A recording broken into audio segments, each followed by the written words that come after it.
As we talked about in the previous lecture, the logical problem of evil involves the claim that 1 and 2 are logically inconsistent. Now again, just by way of reminder, 1 is the claim that God exists and is omnipotent, omniscient, and perfectly good. He lacks nothing by way of power, nothing by way of knowledge, nothing by way of goodness. And 2 is the claim that evil exists. And so the logical problem of evil, just to reiterate, is the claim that those two statements, those two propositions are somehow logically inconsistent, logically incompatible. And as we've already talked about, what our opponents must mean when they claim that 1 and 2 are logically inconsistent is that they're implicitly inconsistent. And of course, implicit inconsistency involves a set of propositions where you need some necessary truth to add to the set in order to derive, using the laws of logic, an explicit inconsistency. And so when our opponents claim that 1 and 2 are logically inconsistent and they think, therefore, that they're implicitly inconsistent, our opponents must have some truth that they think is not only true but necessarily true, which they could add to 1 and 2 and then, using the laws of logic, derive an explicit inconsistency.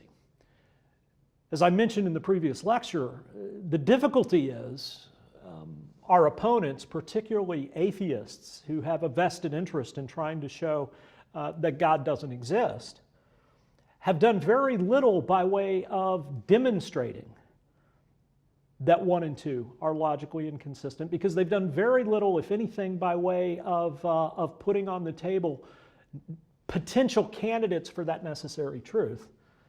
And so, as I mentioned, one of the things that Alvin Plantinga has done in the professional literature is he's, in a very detailed, meticulous, and technical manner, walked through a series of propositions that might be in view by atheists as a candidate for that necessary truth. The upshot of his discussion is, in the end, that you just can't come up with a successful candidate for that. Rather than give you all of that technical detail from Plantinga's argument, what I've done is simply introduce 3, where 3 is the claim that an omniscient, omnipotent, and perfectly good being would have no good reason for allowing evil. I've introduced 3 and suggested, look, if 3 were true, then it looks like 1 and 2 would be false. So if 3 were necessarily true, it looks like 1 and 2 couldn't both be true. But as I've already said, the problem with 3 is none of us are in a position to know that 3 is in fact true, let alone necessarily true. None of us is in a position, given our finitude, given the fact that we are finite, that our understanding is limited, none of us are in a position to know all of the possible reasons God might have for allowing evil and to know that none of them is any good. And so no one could know that 3 is true, let alone necessarily true. And of course, as I've already mentioned, that's good for us. But as I've also mentioned, it would be better if we could show not just that our opponents can't prove 1 and 2 are logically inconsistent, it would be even better if we could show 1 and 2 are in fact logically consistent. Well, how could we do this? Well, suppose we could show that 3 is false. Right? Again, 3 is the claim that God would have no good reason for allowing evil. If we could show that it's false that he would have no good reason for allowing evil, then we would show, well, it is possible he have a good reason for allowing evil, in which case it looks like 1 and 2 would be consistent. And so that's where I want to pick up in this lecture. Is 3 false? And more to the point, for our purposes, can we show 3 to be false? And I think the answer, as I've suggested, is yes. If we can find a possible reason God might have for allowing evil, then we can show that 1 and 2 are consistent. Now, before we turn our attention to attempting to show such a reason, let me quickly introduce a distinction that's common in the professional discussion of God and evil. First of all, a theodicy is an attempt to provide God's actual reason for allowing evil. So in the professional literature on this, if you run across the term theodicy, a theodicy is an attempt to justify God to men by saying, here's why God actually does this, why he actually allows evil. That's to be distinguished from a defense. A defense doesn't attempt to give God's actual reason for allowing evil. Rather, a defense attempts simply to provide a possible reason, a reason God might have for allowing evil and suffering. The reason that distinction is important is because if we want to show 3 to be false, where 3 is the claim that there's no reason God could have for allowing evil, no good reason. If we want to show 3 to be false, we don't have to come up with a theodicy. We don't have to come up with God's actual reason for allowing evil in order to show 3 to be false. All we need is a possible reason, a reason he might have. Now, I think that's significant, and I'm not going to pursue this point now, but we will talk about it in the next lecture. I think that's significant because I think the truth of the matter is God doesn't tell us why he allows evil and suffering. And in my opinion, and again, I'll talk about this in the next lecture, it's actually hubris on our part. That's overweening pride for those of you who aren't familiar with the term. It's extremely arrogant of us to think that that we can know what God's actual reason is unless he tells us what it is. And I'm going to suggest in the next lecture that God explicitly declines to tell us that. But happily for our purposes at the moment, we don't need to know God's actual reason for allowing evil. All we need is a possible reason. And so what I want to do is introduce 2 of the reasons that Christians have appealed to historically as potential reasons, as possible reasons that God might have for allowing evil. Before I turn to the first of those, I want to introduce a second distinction. I'm going to introduce this distinction and then I'm going to dismiss it. But I want to introduce it for the sake of thoroughness. Philosophers and theologians typically distinguish between 2 different sorts of evil. First of all, and most obviously, there is what we would refer to as moral evil. Now, moral evil is evil that results from free creaturely activity, from the responsible activity of creatures, right? But that's not the only kind of evil. Philosophers and theologians also acknowledge what we call natural evil. Natural evil is evil that doesn't result from responsible creaturely activity. It doesn't result from free creaturely activity. Now, I introduced the distinction just so you're aware of it, but let me quickly say I think the distinction collapses. Now, Plantinga deals with this distinction by suggesting that for all we know, natural evil, and of course the most obvious examples would be hurricanes, earthquakes, tsunamis, etc. Plantinga suggests for all we know, natural evil is actually the result of demonic activity. Now that's interesting. What he wants to suggest is, well, maybe there is no such thing as natural evil. Maybe what we think of as natural evil is really just a different sort of moral evil. It's moral evil arising not from free human activity, but rather free demonic activity. And certainly that's logically possible. That being said, I want to make a different suggestion. I want to suggest that Plantinga is right, that there is no natural evil properly understood. And while I think it's certainly logically coherent to appeal to demonic activity here, I'm going to suggest we don't need to do that. After all, Christians have always thought that our first parents' sin has disordered the world, right? We think that there are, in other words, ecological or environmental effects of sin.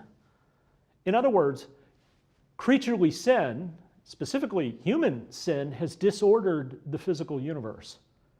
And that alone is sufficient to account for earthquakes, tsunamis, etc. Right? So I agree with Plantinga. I think the distinction between moral evil and natural evil ultimately is dismissible, if you will. It collapses. Although I would argue a bit differently with respect to why. Now, back to 3 and the falsehood of 3. If we can come up with a possible reason God might have for allowing evil, then it looks like we would show 3 to be false and therefore show 1 and 2 to be logically consistent or logically compatible. One reason that has been offered historically by Christians, Irenaeus of Lyon, early church father, famously suggested that perhaps God's reason for allowing evil involves character development. This reason is often referred to as the soul-making defense. And again, we're looking for a defense, not a theodicy. But the suggestion from Irenaeus and from more recent thinkers like John Hick goes something like this. The point of this life for you and I is to become a person of a certain sort, to become a godly or virtuous person. But virtue develops only in the context of adversity. In other words, what Irenaeus and Hick and others are suggesting is that suffering is the anvil on which character is hammered out. So here's a reason God might have for allowing evil, according to Irenaeus. Perhaps God allows evil and suffering so that we'll have sufficient opportunity to develop godly or virtuous character. Right? That's fairly simple, fairly straightforward. Again, we don't have to claim this is God's actual reason. If we think that this is even so much as possible, then we've shown 3 to be false. And if we've shown 3 to be false, it looks like we've shown 1 and 2 to be consistent. So the soul-making defense is one response that Christians have historically made. But it's not the most prominent. It's not the dominant response. The most prominent or dominant response to the problem, to the logical problem of evil, is what philosophers and theologians refer to as the free will defense. You might see it as somewhat similar to a soul-making defense, but it's not precisely the same response. It's importantly different. The free will defense goes something like this. Perhaps God couldn't create a world with moral goodness but no moral evil. You might say, well, why would that be? Well, perhaps, the argument goes, perhaps moral goodness requires freedom.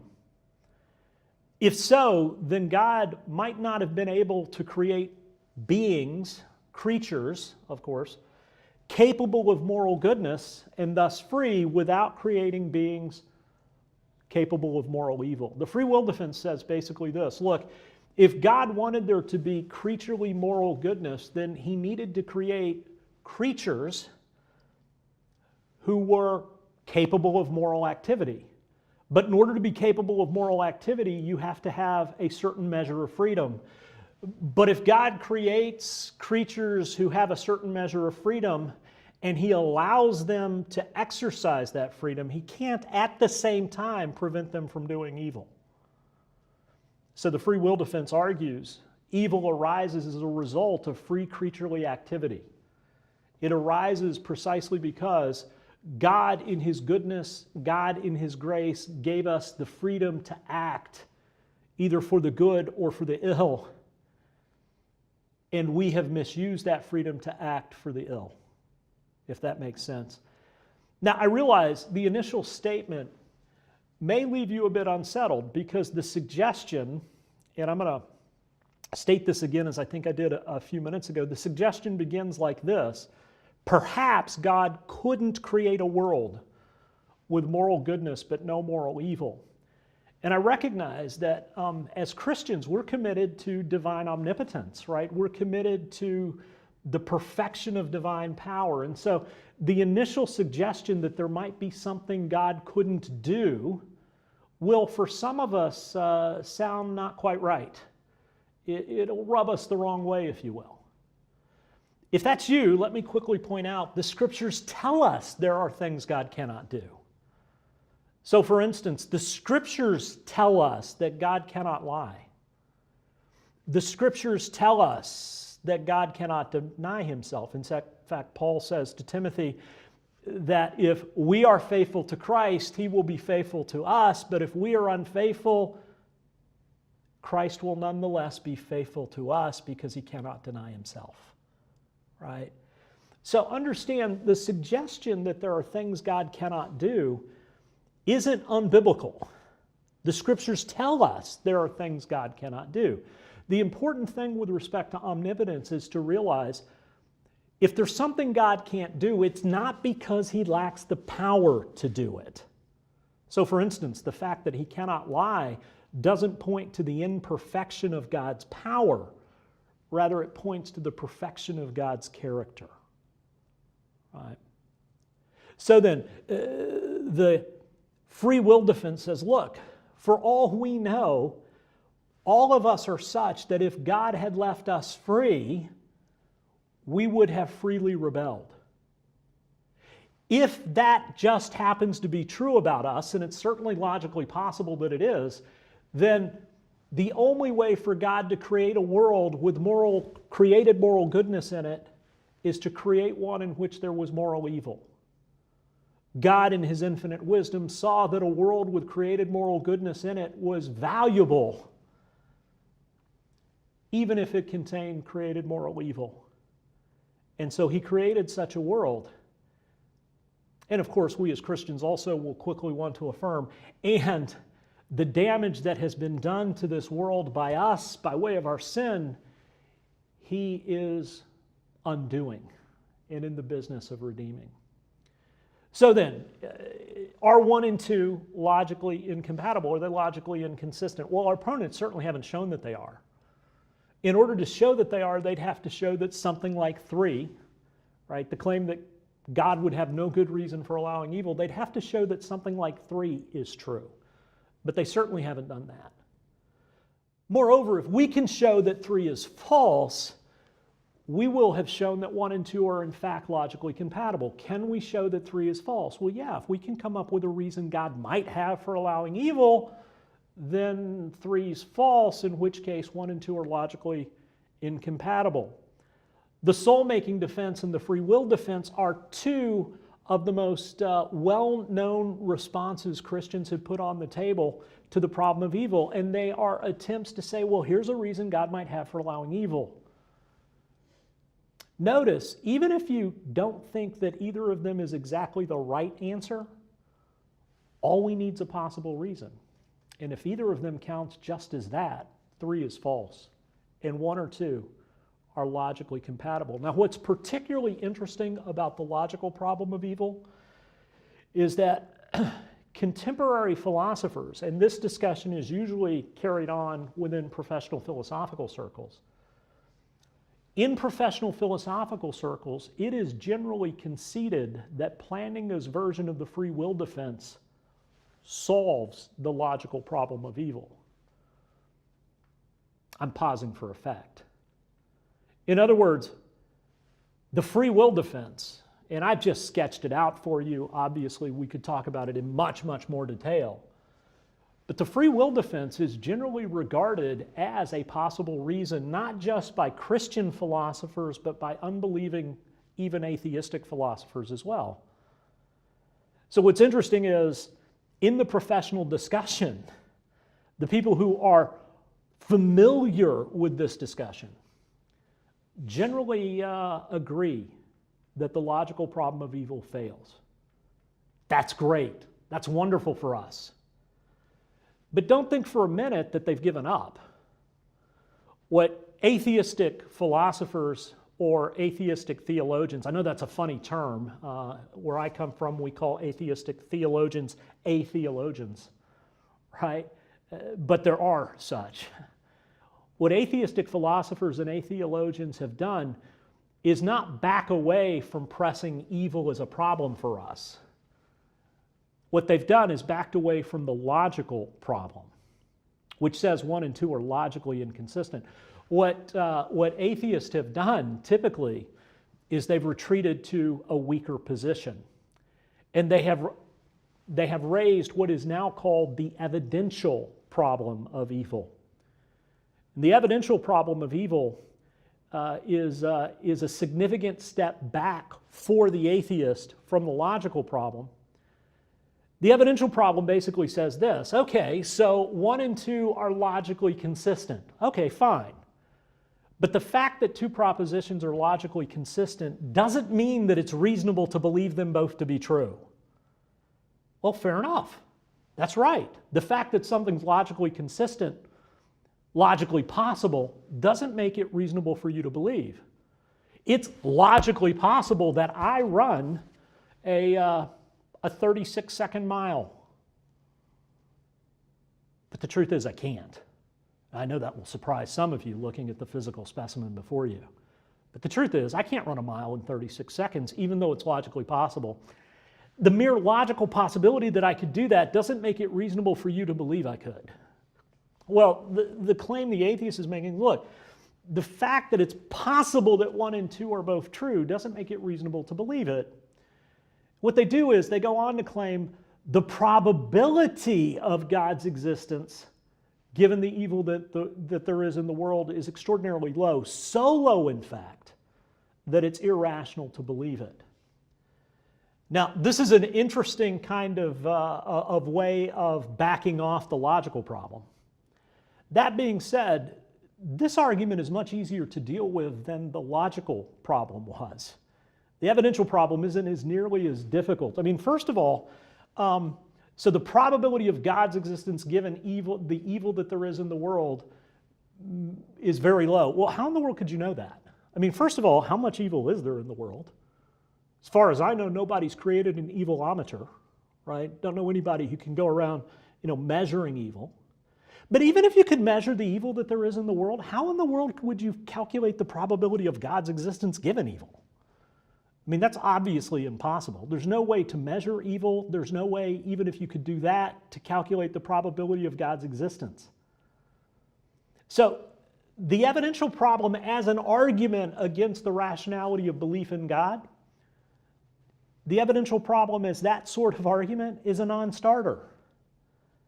But let's suppose for a minute we could measure evil. Can't do it, but let's suppose we could.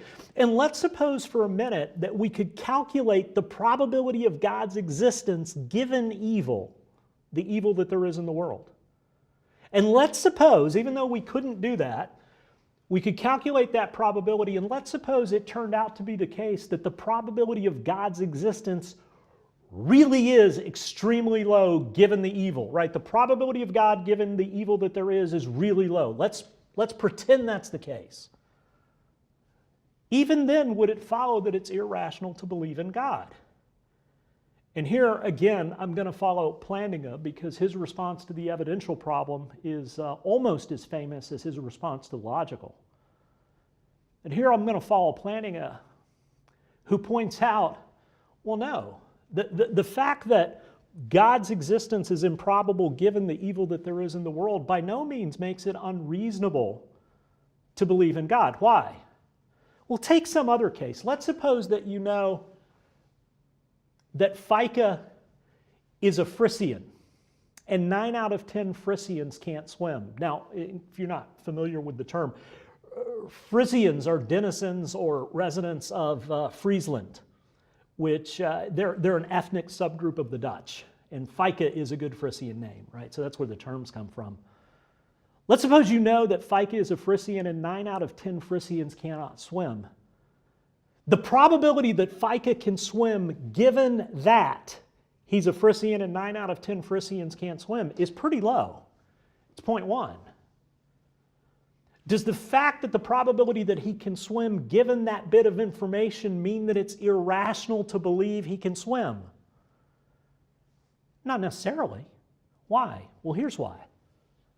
It may be that you know that he's Frisian and 9 out of 10 Frisians can't swim, and that his being able to swim in light of that is highly improbable. It could be that you know all of that and it's still reasonable to believe he can swim. Why? Because you might have other information available to you. In addition to knowing that he's a Frisian and 9 out of 10 Frisians cannot swim, maybe you know this. Maybe you know he's a Frisian lifeguard. And 99 out of 100 Frisian lifeguards can swim.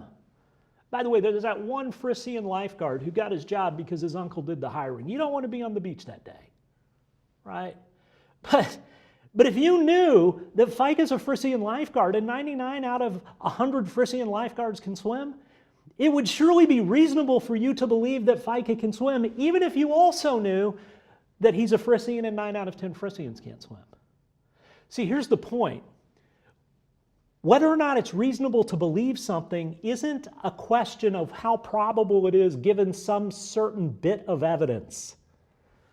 Whether or not it's reasonable to believe something is a question of what the total evidence tells you. In other words, rationality isn't determined by one slice of the evidentiary pie. It's determined by the total evidentiary pie. Even if it turned out to be the case, and I wouldn't grant this, but even if it did turn out to be the case that God's existence was improbable given the evil that there is in the world, even if that were true, that's not the only evidence available to us.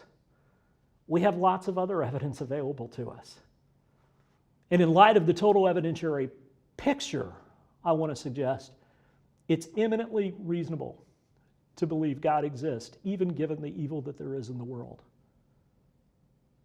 Now, I said at the beginning of the last lecture, there are 3 distinct problems of evil. There's the logical problem, there's the evidential problem. Those are both philosophical or intellectual problems.